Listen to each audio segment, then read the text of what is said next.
Harryhausen, a true master of stop motion and the superstar of the genre, as close to a household name as one would ever become in the art form. In the following retrospective, I will be discussing what many, yours truly included, consider Harryhausen's crowning achievement, the Sinbad trilogy. 3 unconnected but wonderfully weird adventures of the famed sailor and his crew, not to mention some dynamite leading ladies. And the idea to venture into the world of the legendary sailor came about after Harryhausen's work on Mighty Joe Young. He grew up enjoying films about mythology, but was always disappointed that the pictures only talked about the mythical creatures, but never showed them. Mr. Harryhausen wanted to change that.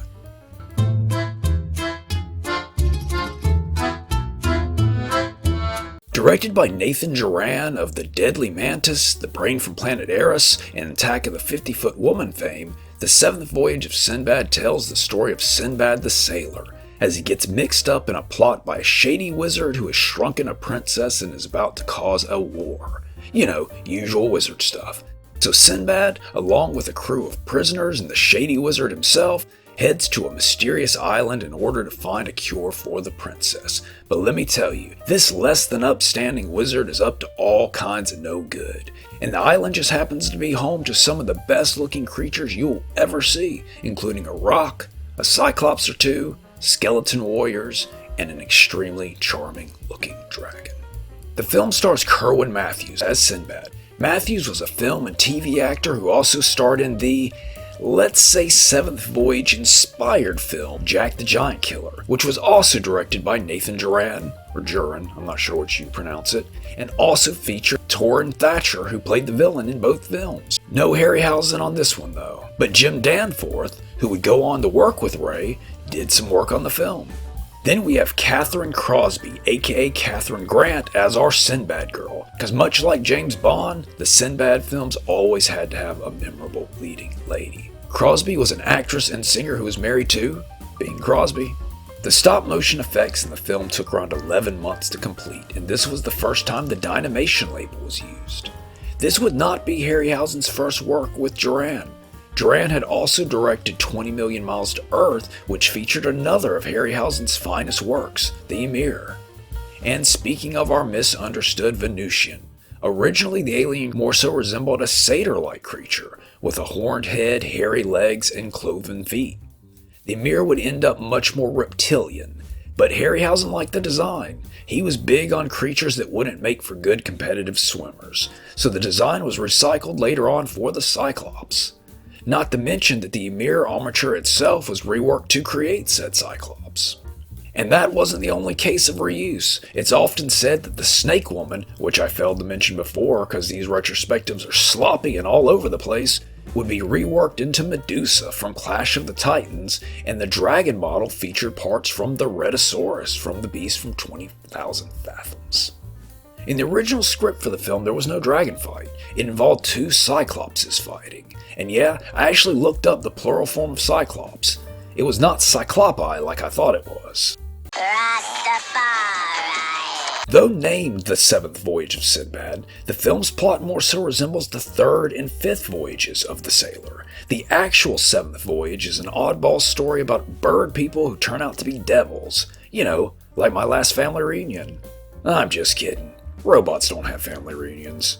But this was a favorite of mine as a lad. And at the very first sci-fi con I ever went to, the one in which Patrick Troughton died, the one thing my mom let me buy was a pewter miniature of the Cyclops, which I still have to this very day.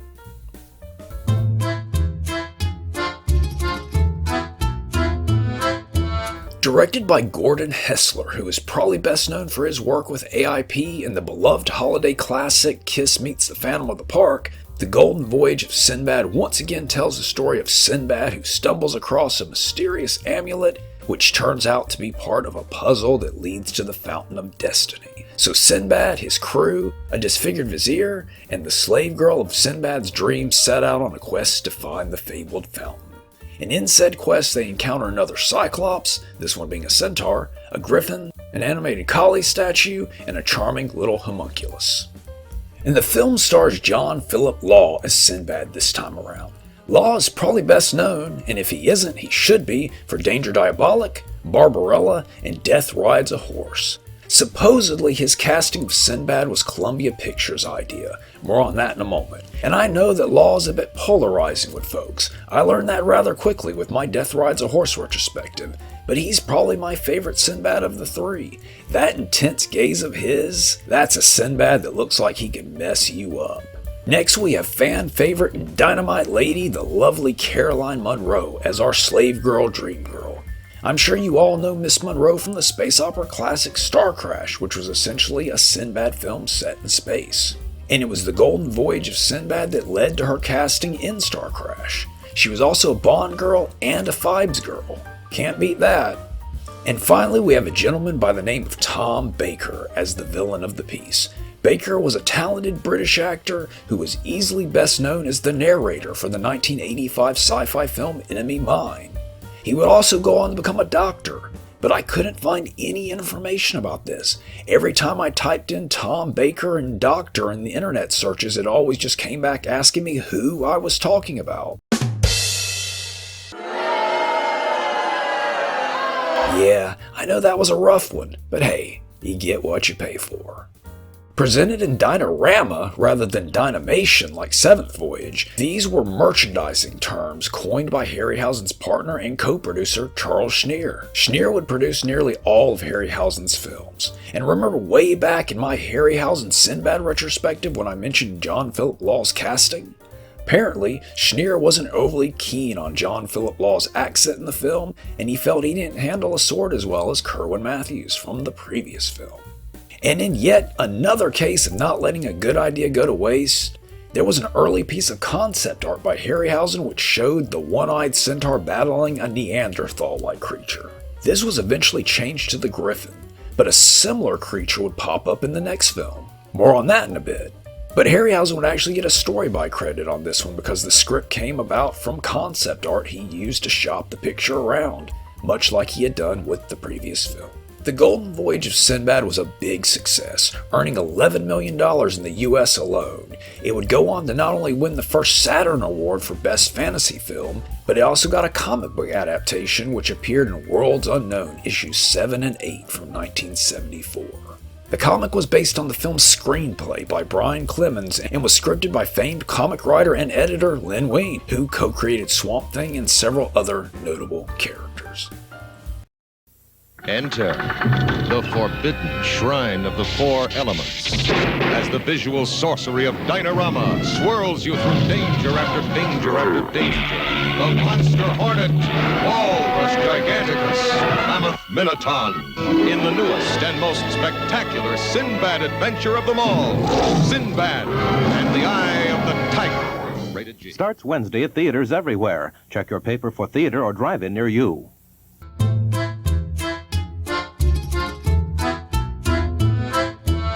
Directed by Sam Wanamaker, who was both an actor and director with roles in The Wild Wild West and The Outer Limits, Sinbad and the Eye of the Tiger is the final film in the Harryhausen trilogy. And it tells the story of a cursed prince who is turned into a baboon, and if he isn't cured within 7 moons, the son of his stepmother, who happens to be an evil witch, will be made the caliph instead. So it's up to Sinbad to get the prince to a curse breaker. But on his trail is the witch, her son, and the Minotaur, a bronze automaton made to look like a minotaur. And yet again, this one is slam full of fantastic looking critters and beasties, including some ghouls, a giant wasp, a giant walrus, a saber-toothed tiger, and the aforementioned troglodyte, a large caveman-esque being who was considered for the previous film. And in this final outing, we have Patrick Wayne portraying Sinbad. Wayne, who was the son of John Wayne, did numerous westerns as well as The People That Time Forgot in 1977. Not to mention several appearances on Fantasy Island. Then as our curse breaker, we have Patrick Troughton, who I mentioned way back in the first entry of this very video. Troughton is probably best known for playing the Second Doctor, but he did multiple Hammer films as well. And finally, we have Jane Seymour as the Sinbad girl of the film. Seymour was a Bond girl and appeared on Battlestar Galactica.